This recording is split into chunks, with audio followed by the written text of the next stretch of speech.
Florida State's offensive line with more talent, more depth. That's what Herb Hand says. We're going to talk about it here on Locked On Seminoles.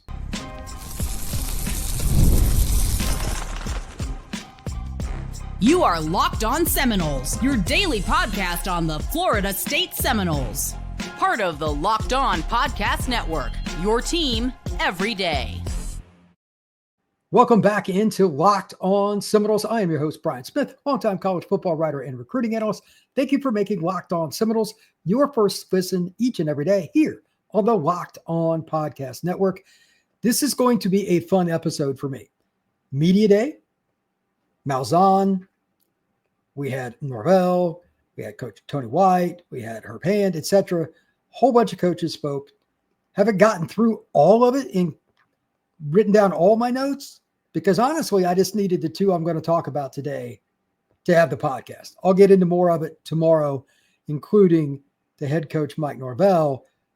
But the most exciting news, without a doubt, was the way Herb Hand talked about the offensive line and the talent and the young players. Imagine this, Florida State with depth on the offensive line. Imagine that. It is absolutely amazing how much different Herb was. I've covered him when he was at UCF. That's an A to B guy. It's going to be fun talking about that throughout the podcast because he had some superlatives I did not expect. That is great news for Florida State football. I'm going to break that down first. Later on in the podcast, we're going to talk about Tony White. He, of course, is the defense coordinator for the Noles. Defensive line, there's a player that I didn't know. He expects to be a very impactful player, possibly at multiple positions. Definitely going to talk about that. That was kind of not just shocking, but like out of the left field for me. I did not see that one coming. And we're also going to talk about the multiple levels and how he feels comfortable with several players at all three levels of the Florida State defense. I'm a little surprised by that as well, and that's more positive news. So let's start with Herb Hand and the offensive line, and then we'll get into Coach White next. First off, Florida State has 4 more transfers to add to Richie Winter to transfer the year before from Florida, who played in 4 games, then redshirted after being hurt. So they're going to have 5 guys that have played multiple years as starters at some other school. It's a very odd mix, and Herb made it very clear that the most important thing, like they had some kind of, I guess colleges got some kind of OTAs during the summer now. It's not covered by the media or anything. I don't know, but he basically said that's what it was, where they don't practice, but they get to do something on air or something. He was just talking about the players working together, and that was the key. Because the talent's there. He wasn't worried about the experience, the competitiveness, all those things. Pettis, Pettibone, and all the different guys, Medley, all of them being together was the only concern he had. That is one of the rarest things I've ever heard any O-line coach say, let alone somebody like Herb, who's very blunt. Like if you make him an error, he's going to tell you. He is not afraid to let it rip. He is a typical old school offensive line coach. A to B, honest as the day is long, which is why I respect him and like him as a person. I don't ever really have to worry about him, unlike many coaches at press conferences. He's just going to tell it like it is. He gives specific names. He gives specific details, and will continue into further details before you even ask. He's the rarest of the rare interviews, especially today, because again, high energy and high levels of information and high levels of positivity about the depth and the younger guys. So let's just go with the young guys first to talk about it. Went out of his way to mention Lucas Simmons, Jaden Todd, Andre Otto, Jonathan Daniels. Those are just off the top of my head. Mentioned that like Jaden Todd, Jonathan Daniels, etc. When guys were banged up this spring, like Pettis, etc., they worked with the ones that he was happy with them. Again, I cannot reiterate this enough. Herb Hand, when I covered him at UCF and now, he is A to B. Most coaches, they say something like that, unless I know them, I'm going to call BS on that right off the bat. I don't trust it at all. He is not that guy. A to B. And he was very giddy about like his energy. He's ready for fall camp and all that too. He's a coach. He loves football. But there was a little bit of a different energy with Herb Hand today than what I'm used to seeing. I am very excited to figure out if this is going to be a unit that can really rotate guys. That's the big overall theme that I still need to see, and probably Herb Hand too. But he mentioned so many guys, so much talent with all the youth, that I think there's a chance that if Florida State succumbs to an injury, maybe two, hopefully none, that they have the ability to overcome it, even against a quality opponent, Miami or Florida or somebody like that, and they don't bog down on offense. That has been the biggest problem, not just for Florida State, but I'll just make this generic statement. The worst position in college football right now, by a mile, is offensive line. It's not quarterback, it's offensive line, because you have five guys trying to basically do one thing. In terms of just assignments, that's not easy, but offensive line is very bad in college football. The really good ones leave early, and there just aren't enough good ones in general, especially at tackle. So Florida State having depth, like you mentioned, Lucas Simmons right out of the gate. That was a highly recruited kid 3 years ago, but he hasn't played yet, really. Not that much anyway. Offensive tackle, 6'7", 6'8". He seems pretty giddy about him. Andre Otto, he's very happy about. He's a guy that absorbs it and all these different things. He was very happy. So I'm glad that Herb went out of his way to mention that. And then the following part about the experienced guys. Pettibone, the center. When you've got five new starters, or basically, because I know Richie played some last year, but not a whole lot. You need your center to be the guy. And he said he's an alpha. He said he's somebody that you can hang out with and all that, but he's still an alpha if you need to be aggressive, to get in somebody's face or whatever, if they make a mistake or if they're being lazy. He's that guy too. That is very rare. Having a center that's got multiple years of experience as a starter at Wake Forest coming over to FSU, that's great. But then having the personality traits to be a leader in multiple ways and at your center, okay, now I'm much, much more comfortable with where Florida State's at as an offensive line unit. You just can't ever have enough experience anyway, but the leadership factor that goes with it, that's partially just pot luck. Some of the best players are quiet guys that just don't have the ability to be a leader. To have it as your pivot guy, the center, that's really important. So I'm glad to hear that. He was also very happy that he had a chance to work with them during those OTAs and as a group. And he said that was really kind of the last thing that they needed. I get the sense that he just needs to see them stay healthy through fall camp. Like, it's pretty basic. I was shocked. Like, he didn't even really elaborate that much. He was, this is what we need. That's all the thing it really was. To be clear, like, everybody again that they brought in has started for multiple years. So I understand that perspective, but I didn't expect it. So Florida State's offensive line, again, starters seem to be good to go in terms of health from what he said.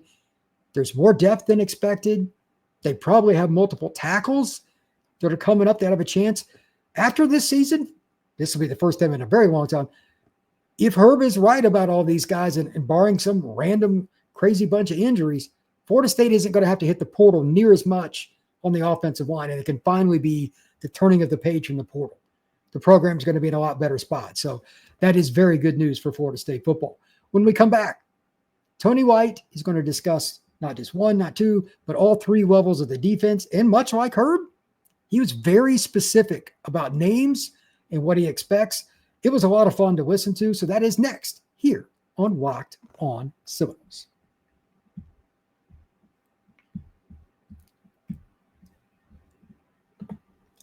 Time to fuel up and to turn it up with 5-Hour Energy Transfusion. It brings bold flavors, all in your favorite golf drink, into a quick, energizing shot. Whether you're sinking birdies or just making memories with friends, it's a hole-in-one for your energy game. Let's be honest, some days on the course or off of it are not always the easiest, and you need that little bit of extra boost to stay sharp and to stay energized. Whether you're trying to beat your buddies on the course or just having some fun, maybe you need a little bit of extra something to take a shot to get you going. 5-Hour Energy is there for you. No matter what your flavor is, they got something that you can try. Check out 5-Hour Energy. So golf is all about good times with good people and good flavors, of course.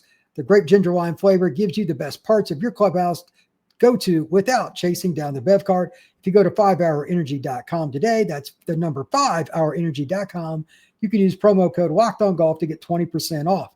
This offer is only valid through September 30th on one order and cannot be used with other promotions. The code is not good on subscriptions. Whether you're meeting with friends, turning in 18 holes into 36, or anything else, get the energy you need through 5-Hour Energy. Order transfusion flavored 5-Hour Energy shots today.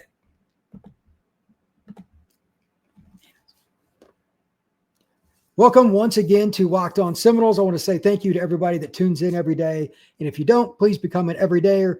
It is Florida State football time. It is go time. Fall camp's here. All the different intel, all the different speculation, all the different talk about what's going on with Bama, injury reports, right here on Locked On Seminoles. So make sure you like and subscribe. Now let's talk about Tony White and the Florida State defense.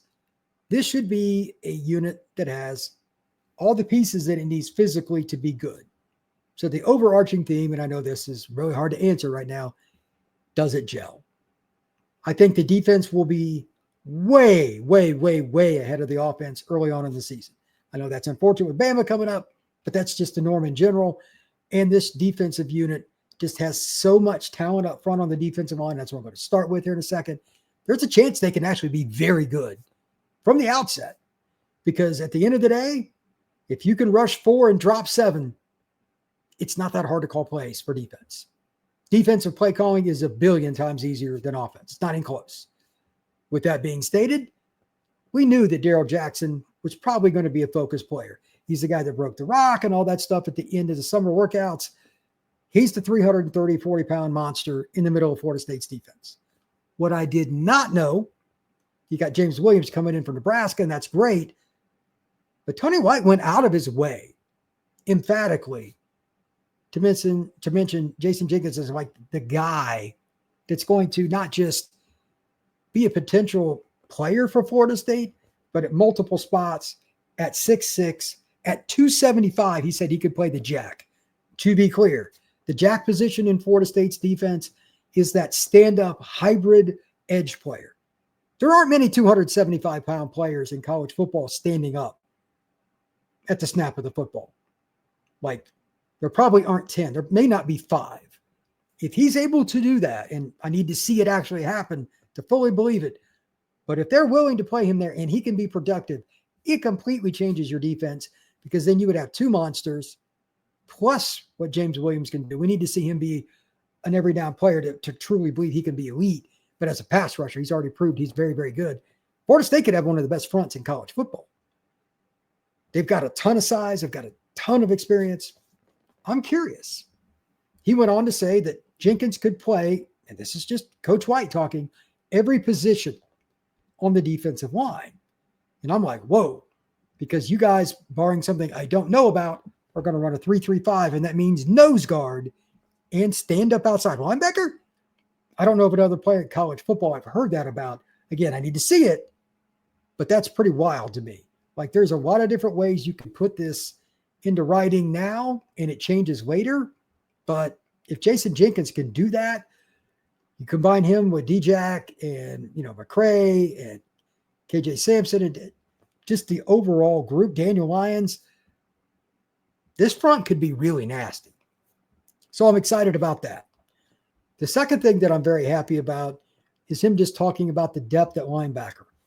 He's more comfortable with the unit as a whole than what I anticipated. Now, as most coaches do, he avoided any chance of giving away depth chart information, which is absolutely pivotal as a media member to make analysis, etc. But I digress. The point is still the same. He mentioned Stephon Thompson. He mentioned guys like Nicholson, who's my favorite linebackers. I think he's got the highest ceiling. Herring and all these different players, Cryer, Graham, whatever. And he just said that they all can play. Unless he's just trying to burn himself, which I don't believe that's the case, because I think Tony White is very soon to be a head coach somewhere.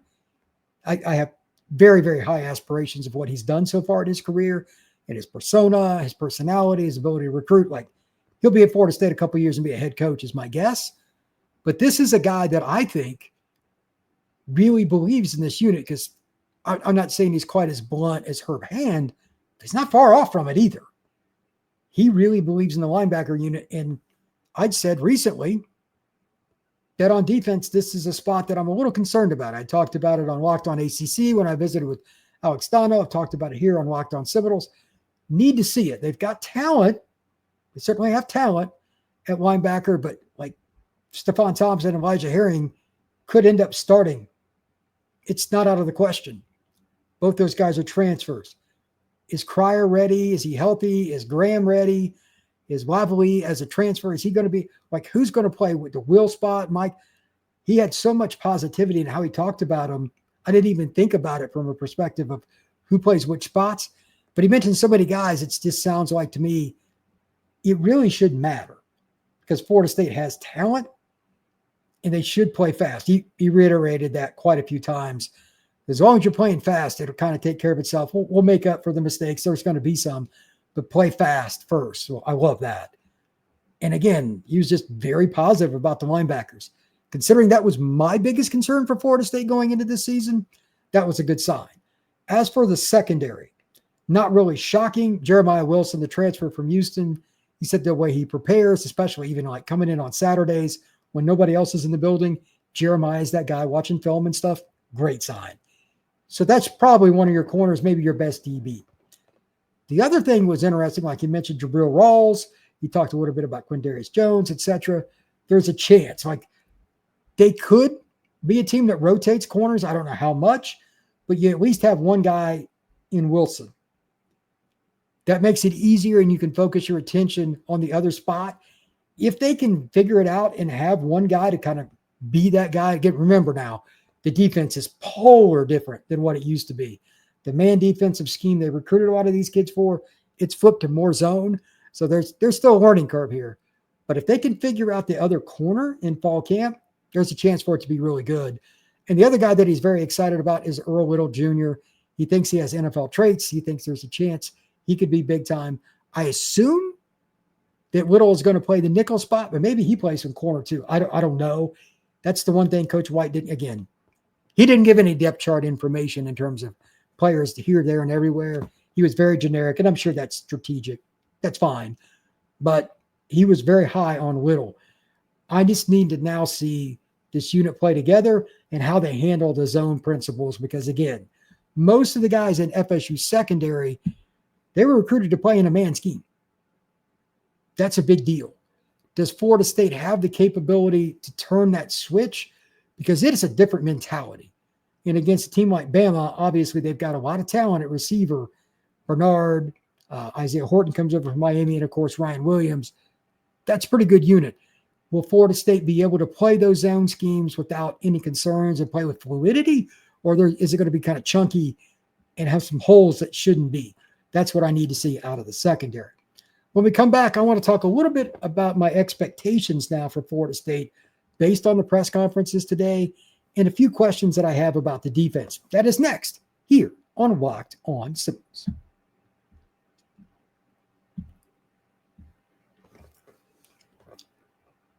Let's talk a little bit overall about the defense and the expectations. What is Jason Jenkins, since Coach White brought him up and discussed him so much, what is the expectation for him in terms of his primary position? I mean, he said it, not me. He wasn't even asked. Like hey, he can play any of the spots on the front line. Really? That is a massive statement because that means he's truly a team player, because mentally you got to want to be able to do that too, not just physically. So that's how I took it. Coach White saying he's willing to do it and physically, not one or the other, both. And he's 6'6", 275. If you can play nose guard, maybe he's not two gapping as a nose guard at 275. That'd be really hard. Probably not big enough, but one gapping as a guy that's playing like in the one or like just kind of shading as a zero tech, if he can give a nose or a center some problems on 3rd and 6, that's fine. If he can then move to defensive end and then defensive tackle like 2I and then go back out to jack, like that would be great. But what is his primary position? Not just because I want to know what Jenkins is playing, but what he plays means somebody else moves somewhere else too. In particular, James Williams. Is he the standout guy? And Jenkins is going to be the player with his hand in the dirt? Like, I'm not even asking if Jenkins is the primary starter to start because he was banged up this summer, but we need to see who plays where. Because Florida State's got a lot of flexibility on the defense, and that's cool. But I'm just curious from a fan perspective, like how it's going to work together, because that's what makes college football interesting. For Florida State or anybody else, how do these pieces fit together best as a unit? Because sometimes a guy that their best spot is one particular place, but you already got a guy there. Will he be willing for the team to play the other spot where he's, good, but maybe not elite, to help the team? We need to see those things from a chemistry standpoint, and I'm curious what they do with Jenkins. Now, how many Florida State players make impacts at multiple positions? Tony White didn't go into depth on a bunch of guys, unlike with Jenkins, but I got the overall impression that he thinks the front wall, there's multiple spots guys can play. So that's a good start. And then at linebacker, he made it clear there's a whole bunch of talent. He's got to figure out who plays where. That's a learn through watching during fall camp kind of scenario. That's cool. Coach White and his unit will do that. But the back end in particular is where I'm most curious. Are we going to see a nickel that plays corner, vice versa? Are they going to use three safeties? Because they've done that before with his defense. Is the nickel always going to be the same guy? Like, are they going to move pieces around? I have no idea what to expect on the back end yet, because there are a lot of good players. Rawls is just one of them, and they have so many good young DBs.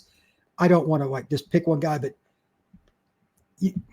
I don't know. Maybe Ashwin Barker. He's a guy that's a redshirt junior. I think he'll be able to absorb the system better. Maybe he gets a role behind Shaheem Brown and he starts playing so well. They make him the third safety, and against teams that run it more, maybe he plays some nickel because he's bigger than some other guys. There's all kinds of possibilities like that. Maybe Edwin Joseph is your blitzer from the nickel spot. Whatever it is, they need to figure that out because they have so many good athletes back there. They got to figure out who plays where situationally in all these different packages. It should be fun. Final point to this, and I kind of mentioned this earlier, he made it clear. If you make mistakes, that's one thing. But if you make mistakes because you're playing out really fast, you're going to play with confidence, you're going to go through it, it'll be okay. And in conjunction with that, he said they're teaching them conceptually instead of, okay, and I'm just using this generically, like cover two, this is what I do against this. He wants guys to understand what the players around them are doing. So if they don't remember what they do in a certain call, they can be able to figure it out because they know what their teammates are doing. So that makes their assignment more clear. It's very logical. And to me, it sounds like it's a lot easier to pick up the scheme than what a lot of others are. Some defenses, especially Saban's match defense, are not friendly. I'm being so kind in saying this for young players to pick up. There are a bazillion rules to figure out from a perspective of a younger player, not like a 40 or 45-year-old somebody watching this pod, but an 18-year-old trying to pick up a match defense is hard. It's why a lot of young guys didn't play in Bama's secondary when Saban was there. But this defense, while not a match per se, a lot of zone, still isn't as easy as man. It's somewhere in between. So I'm curious how easy he will be able to make it for the younger guys, or is it going to be just Quindarius Jones and Conrad Hess, guys that are third and fourth year players? It'll probably be easier. But can somebody that is a freshman or redshirt freshman, like a Kai Bates, who's a really smart guy, who's an elite high school student, can they pick it up and understand how to play in this zone scheme? Because if they do, Florida State secondary is going to be super deep, and they've got so many talented players. It should be pretty good. Thank you once again for making Locked On Seminoles your first listen each and every day. Truly appreciate you stopping in to talk some Noles with me. Please hit that like button, hit that subscription, and share this podcast. And above all else, please share your comments, what you thought. If you watched any of the press conferences, please share. Again, I'm going to go over some more of them tomorrow. And I'm also going to talk about some more thoughts about the team based on the overall energy. Last note, by the way, doesn't look like there's going to be very much media coverage. There's going to be like a quick viewing on Wednesday for the media, and that's it. When they go to Jacksonville, like there's not going to be any. So direct intel and a bunch of video and stuff like that, we're not going to get. It's all going to be back office information. So what we get today, pretty much going to be what's going to happen. And I get it because they got Bama coming up, but don't expect to hear a whole bunch of stuff from a lot of different people. It's just part of the deal when you've got a big game and coming off the season they want everything to be very tight-lipped. So it is what it is. We will see you again tomorrow on Locked On Seminoles.